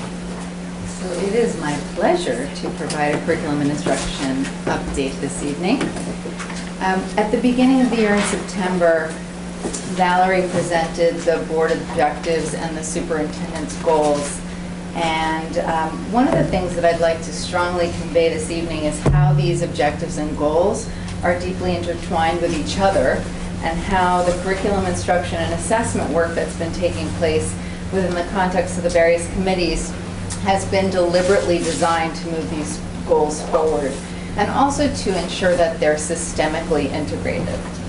So throughout the presentation, you're going to see some hexagons with keywords and phrases, and each of the hexagons represents each of the objectives and the goals. So this includes creating a positive and enrichment educational environment, identifying and addressing areas of need, understanding the continuum of teaching and learning, communicating and meeting regularly with various stakeholder groups, building leadership and defining roles, implementing norms, balancing financial health with needs and desires, and developing and managing the budget. So the hexagons are going to serve as a reminder of the focus of all of the work that's taking place. So tonight I'd like to talk to you about the 3 committees that I facilitate, and I'd like to share the work that's begun and then outline the work that will be ongoing. So first is the Chair Council. And the Chair Council is comprised of K-12 department chairs representing art, music, phys ed, health, special education, and world language, chairs of grades 6 through 12 representing English, mathematics, science, and social studies, the HASP coordinator, our ENL coordinator, and our special education coordinator. So this is our internal committee of stakeholders. The second is the District Curriculum Teaching and Learning Committee. And this group is comprised of Valerie and I, 2 members of the Board of Education, Allison and Lauren, the 3 building principals and the Director of Special Education, teachers from each of the 3 buildings from across the district and across various disciplines, and parent members. Dr. Terry Orr, who is a Hastings resident and an education researcher, and also the head of the Fordham University's Education Leadership Administration and Policy Program, the doctoral program, and one of my personal heroes is going to be joining this committee to help push our thinking. Third Is is... it Hastings resident? Yes, yeah. Her kids all went through the school. Yes. What? What's her name? Terry Dr. Orr. Terry Orr. Oh, Terry Orr is, right. Okay. Right. I thought that was 2 different people. I was getting... She's the one and only. So third is the Professional Learning Committee, which is made up of members of the faculty across all 3 buildings and the district, including administrators, a teacher aide, a secretary, a custodian, teachers, service providers, department chairs, and also grade level coordinators. So tonight I'm going to focus my update to you on the purpose of each of these 3 groups and offer some highlights about our work. Each of them began in October and will be meeting together monthly. So Chair Council. The purpose of Chair Council is to ensure that there's regular communication across the system, that we're working collaboratively around areas of need, and that we're celebrating the successes that the system's experiencing to ensure a positive and enriching environment. Hastings is a wonderful place, and the more I learn, the more I love, and we have really tremendous faculty here. And so it is very important that we're constantly celebrating all of the wonderful work that's happening. Our October meeting, our work as a Chair Council, started with an overview of the goals of the system that were presented to all of you in September to be able to identify and address areas of need and to build leadership in service to these goals. It's important that everyone first understands the focus for the work. One of the things that I noticed very quickly is that the representation has been historically comprised of middle school and high school membership, and in order to understand the continuum and to really support vertical articulation, I believed it was important to at least explore the possibility of incorporating some elementary leadership. So during our first meeting together, we talked about this. We had a very good conversation about it, and the group was open to the idea provided that the work that we would be engaging in together would be inclusive and relevant for every single stakeholder. So I then attended an elementary department coordinators meeting to discuss this with the elementary leaders, and they too also mentioned the need that if they were going to join and represent, that there was relevance, that this was something that was appreciated in terms of representation from across the system, but making sure that as we are looking at this as being valuable and strengthening the system, that we are making sure that every member sitting at the table is truly represented. So the end result was that we will have representation from grades K2 and then a representative from grade 3 through 4 that joined the group. So also at our first Chair Council meeting, we created 2 shared goals for our work together. The group suggested that they would like to know their job description. So together, we're going to be spending some time defining the role of a chair in relation to the needs of the system. And this is really something that was generative from the group and very firmly aligned with one of the goals. So in service to identifying and addressing areas of need, we also determined that it would be valuable to identify academic and social emotional skills that are essential for all children to develop within the educational environment. So this work will be anchored in the excellence and successes that already exist in Hastings, and our discussions with this group will also be grounded in the Dintersmith text, what schools can be. So once we've engaged in the skills identification process, we'll be thinking about the continuum of learning, K-12, and considering how these skills look across the grades and across content areas. So this quote I just love, and Dintersmith reminds us of the tremendous urgency of this work as we look to the future. So the second key group is the District Curriculum Teaching and Learning Committee.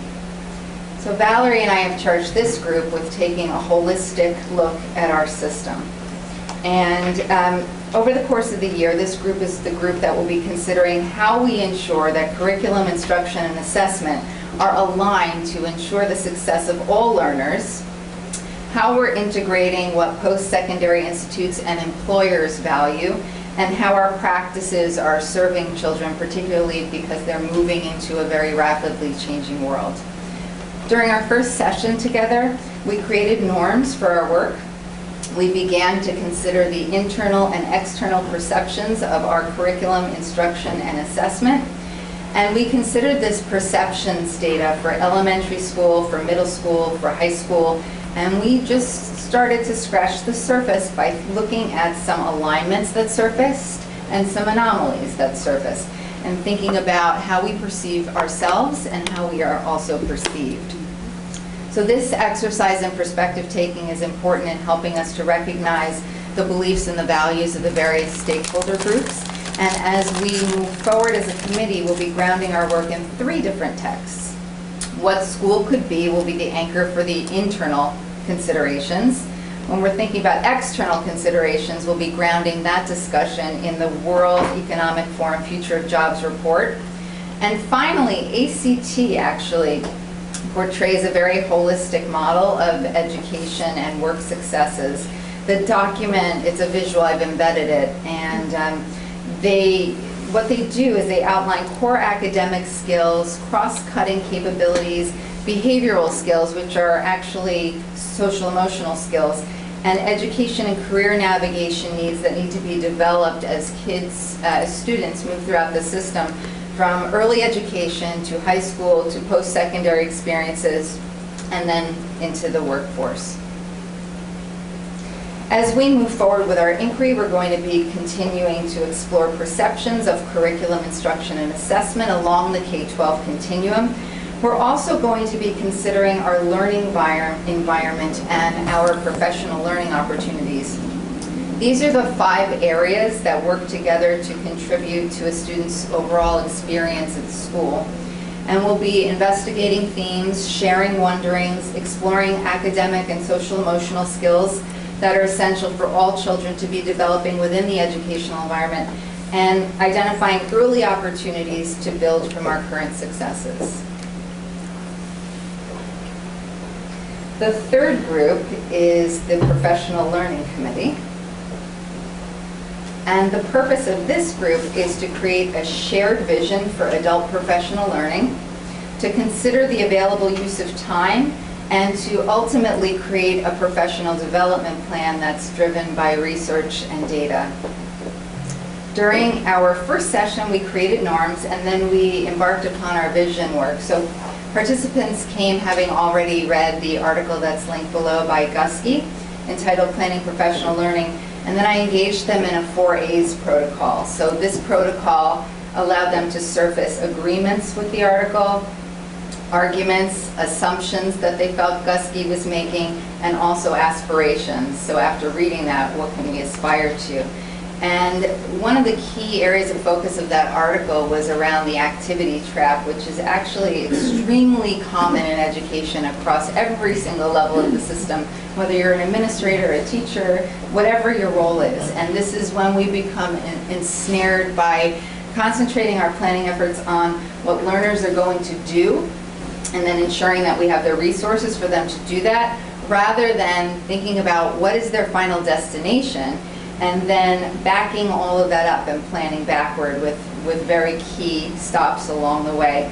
And then Gusky outlines backward design as the alternative. So the desired student outcomes and the new practices to be implemented are determined first. Then needed organizational support is identified. Educator knowledge and skills, those needed skills as they're linked to the student outcome are considerations. And finally, optimal professional learning opportunities are designed. So that really is very embedded in thinking first about what is our goal when we're thinking about students. And then, again, backing all of that up to ultimately think about what the adult learners in the system need to be able to move that forward. So as we move forward as a group, we're going to be working to identify and develop a plan to address areas of need throughout the system. We're going to be exploring the New York State Professional Development Standards and celebrate past meaningful professional learning experiences so that we can anchor our work to things that we've personally experienced that have been very powerful for us emotionally as they relate to those adult learning standards. The leadership of the group will be developed and leveraged through experiential learning, which will mean engaging the participants in the actual types of research-based learning experiences that I'd like to reinforce to enhance professional practice and then also to support student learning. So to really embed that into all of the work that that group is doing. So when we think about available time, this includes superintendent's conference days, late starts, before and after school, during the school day, summer opportunities. And for example, when we think about the current school year, before this group was in existence, this summer we engaged 41 people across the system in a summer curriculum retreat. Laura Sullivan's been training teachers and teaching assistants, teacher aides in crisis prevention and intervention techniques, and that's an after-school opportunity. Laura and Tespa Stewart have been providing professional learning for the TAs and also the aides during late starts, so that's an example of that there. And then, of course, you've heard lots and lots about our Google training, which has been job embedded and delivered during the course of the school day and also during one of the late starts. Janice, Mateo Toledo, Amy Kazis, John DeCams, and I will be working with Deetra, Bryce Dennis in a couple of weeks to ensure a strong backward design for the upcoming cultural and racial literacy work at Hillside. And really the thing to walk away with is that the landscape of education and the research is constantly evolving. And when you think of any system, a system is never ever static. So systems are either getting better or they're getting worse. Things just don't, there's no stasis when it comes to an educational environment. So the only way to ensure that we're serving students in the best way possible is really to cultivate the learning of the adults in the system and continue to help them to sharpen the saw. That's what invigorates them in terms of their practice. It's also what maintains research-based best practices, and I use best in quotes because that's something that's constantly evolving. So the Professional Learning Committee, as I mentioned, will be the ones involved in the design of future adult learning experiences to ensure that we are collaboratively identifying and supporting the needs of all the stakeholder groups. So serving on that committee, it's no accident that there are administrators, there are classroom teachers, special area teachers, service providers, teaching assistants, teacher aides, custodians, and clerical staff, all as membership of that group. And that is really important as we're thinking throughout our Hastings Learning Institution how we can help sharpen the saw for everyone. So as we consider the three committees, you can see how the purpose and the work all intersect and how they also intersect with the board objectives and the superintendent's goals, and how the work of each group is very central and in service to the work of the other two. In the center of it all, of course, is our students, and that's why we're here, and our efforts every single day, both within and beyond the committee work, are in service to our children. Also central are relationships and data analysis. Nothing can happen, I was just having this conversation today, nothing can happen unless there is a safe, trusting environment where participants who are involved in the work feel known, they feel respected, they feel their ideas are being heard, they feel energized, and deliberate attention also needs to be given to cultivating relationships across the system. So thinking about elementary school, middle school, high school, when we're in a room together as a committee introducing ourselves, it continues to be striking to me, and it's not unique to our system, but people don't know each other yet. The names, making sure that everybody that there's cross-pollination between the buildings. And so that's very important, and I think it is a key thing that is a benefit of the committee work that's happening. So everything that's happening is, it is centralized by the students, of course, also the need for these relationships, and also thinking about the data analysis. We are, with regards to the data is coming to us in a variety of different ways. So, for example, we can gather perceptions data, as we've been doing with the District Curriculum Teaching and Learning Committee in this early phase. We can examine quantitative data provided to us by the state. We can use surveys, like the Literacy and Mathematics survey that Laura and Tesfa and I just designed for the special educators, the Google survey that came back. And that not only is sharing about how comfortable people feel with various applications, but also what are your needs moving forward, so as we're engaging in this work. We've got qualitative data highlighting interactions with students, things that you can see. We've got information through artifacts that are coming to us, through work that's been created and done. We've got the youth survey, challenge success survey results. So all of this taken together will help us to focus on the needs of the system. And of course, this all must be done with our budget in mind, knowledge of potential sources of funding. We've got BOCES, which helps us to reduce cost, the Teacher Center, we have title funds, we have district funds, and then also thinking very carefully with consideration of how funds should be earmarked to maximize the potential of the system and prioritize. So in conclusion, in a high-performing system, beliefs, values, goals, and efforts need to be aligned and they need to be interconnected. So the curriculum, instruction, and assessment work that's been taking place within the context of these three committees has really been deliberately designed with this in mind.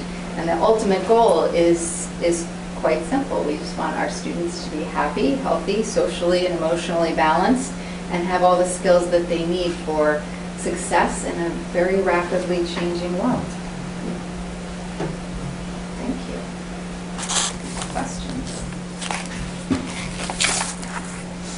Sounds great. It's very exciting. We've only just begun.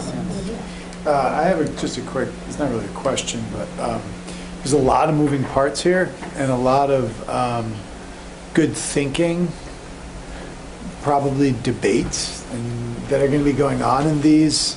And I'm just curious about how you envision kind of getting the discussions, the insights, the takeaways, and the next steps continually kind of clarified as this evolving reality that's getting created.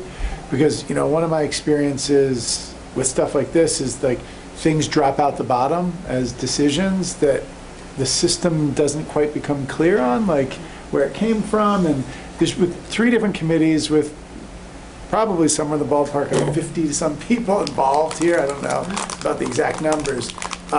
It seems like it could get confusing without that clarifying, constant, almost project level, program level communication. I wonder what your thoughts on that are. So you're raising 2 different things, and one is how to elicit all of that in a safe way, because you mentioned the word debate, and I think that that's really critical.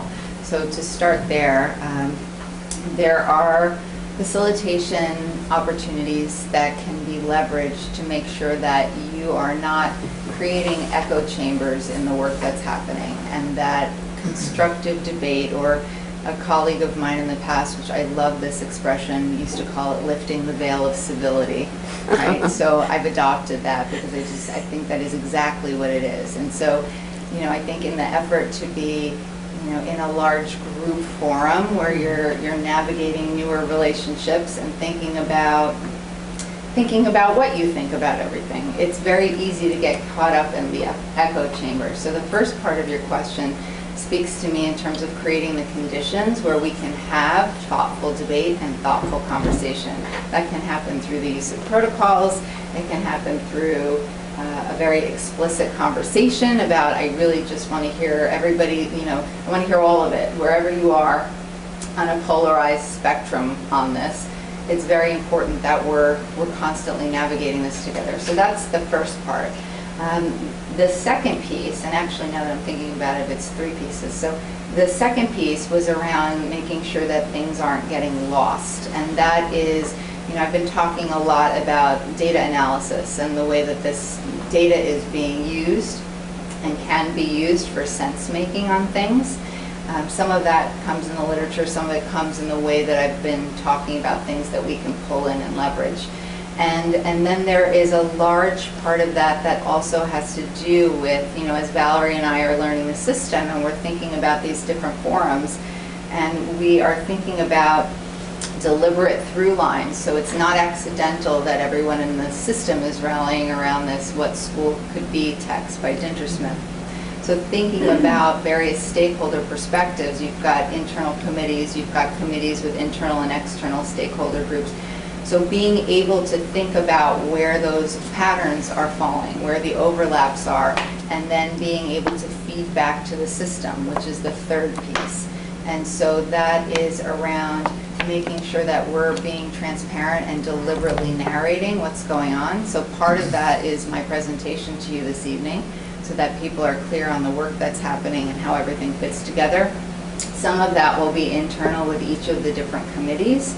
And there are various stakeholder groups. And so constantly, I think, I'll give an example just because it's been so front and center as we made our shift, right? The Google transition. People have needed a lot of support and training around that, and thinking about constantly feeding back to the system, here's the reminder, here are some opportunities. So making sure that we are over-communicating and making sure that each session that we begin is grounded in purpose. And I think that as these groups are forming, one of the wonderful skills is this idea of navigating ambiguity, right? And so thinking about the work and as it's moving, but people should be very clear on the purpose of the work. And if that's not the case, then there need to be additional conversations so that we can make sure that that happens. But it's definitely something on my radar in terms of the narration and making sure that participants in each of the committee are very clear on their charge, that they're involved in the co-creation, and that they have an opportunity to share their perspective taking and have some critical debates with each other, which is very, very healthy for a system. Thank you. Anybody else? Thoughts or questions? Thank you. So how frequently do the committees meet? Once a month. It's once a month, and then how does, whether it's the committee minutes or sort of significant points that come out of the committee, how do they make their way into the, community as a whole? So one of the things that gets sent at the conclusion, everyone gets the slide deck and there are minutes to memorialize, whether they're embedded in or they're sent as separate additional minutes. And then typically there is a charge that's given. So representatives serving on the committee, one of the groups I'm recalling having an early conversation around how it's important, professional learning committee, I can just give you an example. So we're sitting together and to wrap up the meeting, we talked about how it's very important that you go back and you feed back to your various stakeholder groups the work that's been going on. The slides are not a secret. It's important that you share out. We'll be working back and forth, and so that there's a fluidity to the system. But the stakeholders that are participants, one of the things that is a goal of mine in service to the building leadership goal, the board objectives and superintendent's goals. Building leadership, it's really important that we're also creating agency so that people are not seeing that I'm the only one that's responsible for the great things that are happening to move the system. And so it really is critical for the people who are participating in the work to slowly but surely, really take the ownership to go back and to communicate. And that's something that I will be continuing to work on in terms of being explicit about, because I believe we have a tremendous amount of talent in this district. And I think it's around harnessing, leveraging, and creating conditions where people can do really take leadership and go back and take that on. I deeply believe in that capacity building. Yeah, I mean, co-creating the narrative together and having them own it is so key, because I just feel like that's where we get into trouble. If some one person is trying to push the rock up the hill on their own, it's just, we get into, so I'm glad you're thinking about that proactively on how to create that co-owned narrative. I think that's really important. Yeah, I was really excited about, all of it. I mean, it's all great stuff. I was particularly excited when the department chairs, I opened it up and I said, so I'm here also to listen. I want to know, you have been a group for a while. This is the leadership group 612, right? And in some cases, K-12. But thinking about what is of value to you and what do you need. And they were very clear on immediately zooming in. I had made sure that they saw the slides that were presented in September, right? And so one of the things was clarifying roles and responsibilities, and people in the group grabbed that and they said, this is actually a need that we have. So can we, it looks different in certain spaces, and can we play with that a little bit? And I think that was great. And then this idea of essential skills, like things that are really transformational to all students throughout the system, whether you're a kindergartner, whether you're a senior, and then out into the workforce, what will you need to be successful in this world? I thought that was fantastic, and that's certainly aligned with everything that we've been looking at in terms of the Dintersmith text, in terms of what the system has been starting to talk about through the book clubs, through the chats. And so there is this interconnection of co-creating values, right? And then thinking about how do we get concrete to think about what that will look like as kids are moving through the system. It will look very different for a kindergartner than it might look for an 8th grader. And then let's talk a little bit about that. But what can we all rally behind? That was something that the group was very eager to explore too. So that's very exciting. Great stuff. And I also want to mention that this does not happen without Melissa, Maureen, and I meeting every day, having these conversations. That's right. I don't want that to ever be missed as a key element, that we're all on the same page, having spent time, and I have had the pleasure of being assistant superintendent twice over in 2 different districts, so I really understand how this is integral to a system really operating as a high-performing district. Where there are routines and systems and structures where you can talk to the 3 of us and we're talking about the same things. And I think that's another really important part of what has to happen in order for, as you mentioned, Doug, how is this going to happen? How is the narrative how will the narrative move forward? It's through us. That's right. It's through our actions and us being consistent in all that we're doing. And that helps assure everyone in the system that things are, let's say, we're not gone in a year because, of something else, but that that there's some real belief that these are the kinds of things that are going to improve not only the system, because every system can be improved, but the quality of life of all these super people in the district who are doing the work that they're doing.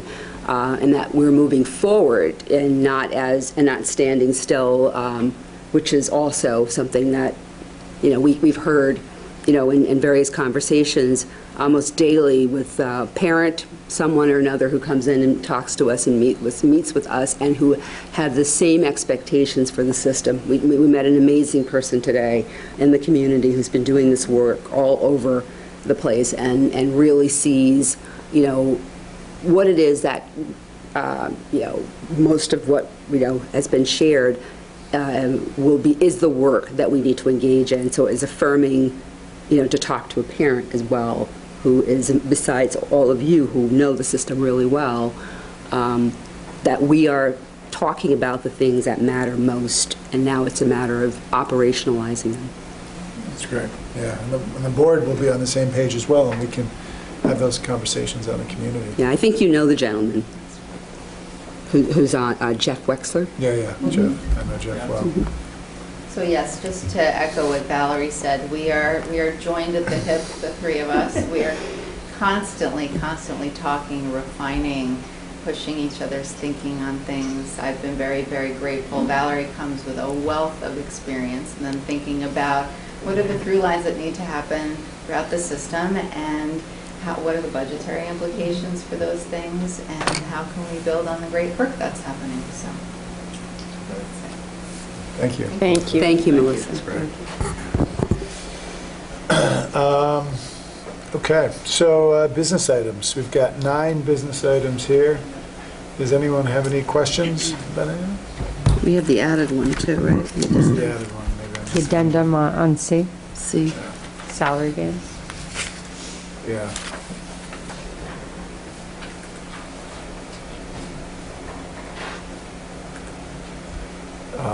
Does anybody have any questions about, I guess we'll take 1 through 9 first.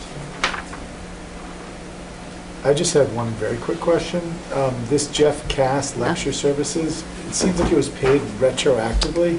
Yeah, so this was something that happened, I guess it had been planned for, but unfortunately, maybe Valerie and Melissa may have known, but I think just the paperwork, there was, the department chair, I guess, had thought that they had provided it to us. It was just like a little bit of a mix-up, but it was a planned person coming in. It was just a matter of not, having It's to just the invoice. way that Josh wrote this. Yeah, unfortunately, note. I think, It's like, yeah. we would like to offer him. It's kind of like, well, we'll see how good he is, then we'll see how much we want to offer him.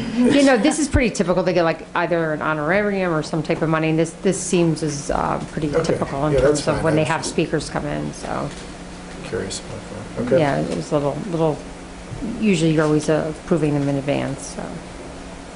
The budget calendar, when is the first Budget University meeting? And that's not officially on It is the there. 25th, November 25th. November 25th, right, okay.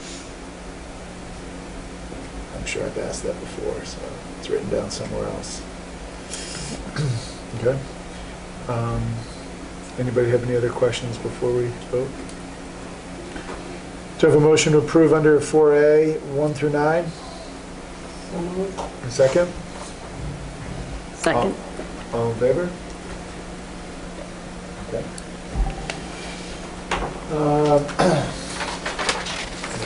Anything around placement for CSE or CPSC? Do you have a motion to approve 4B? And a second? A second. All in favor? Okay, 4C, right? It's not on my printed copy here, but 4C. Salary Yeah, applications. the salary applications. Anybody have any questions about that? Just a reminder, this will be the last year where, in the HCA contract, that they'll be able to move multiple lanes one year, so. It's this year. Next year, it'll be 1 lane. Per year. Movement, yep. Okay. Do a motion to approve 4C, the addendum for the salary applications? Second? Second. All in favor? And can you just please note my abstention, just because it deals with compensation for teachers? Your extension? Yeah, just it was Sarah. Abstention. Abstention was. Oh, Sarah I was the think you teacher should be on it. abstaining, Correct. right? Okay, personnel, does anyone have any so we'll look at 5A through D. Does anyone have any questions about 5A through D?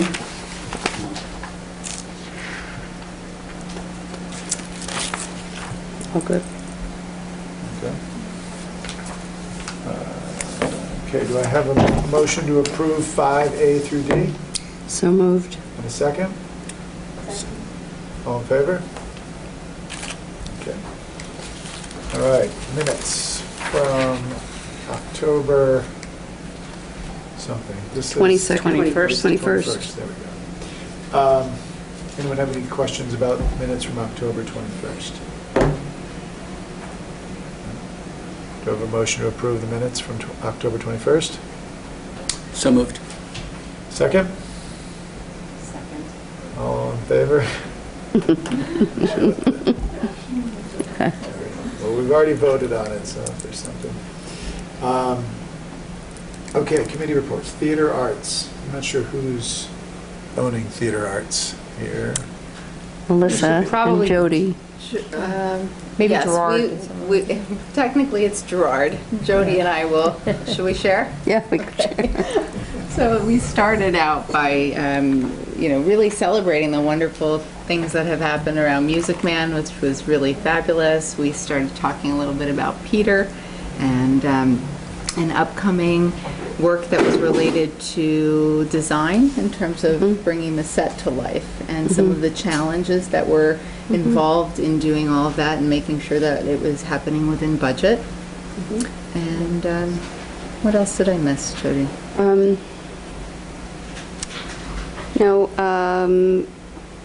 I think it was just a place that people could all have a chance to speak, raise concerns. Some of the people involved in theater, the number of the directors, and Wendy Kaiser was there, and I think just it was important that there was a space and a place where everybody could be talking and on the same page and communicating about plans, and also I pushed us to be able to have a couple of meetings throughout the year instead of one in the beginning of the year and one in the end of the year. So we'll probably be meeting again sometime in January. But I think there are always questions that come up, and I think the people who work, it's not really a department. It's not like the music department or arts.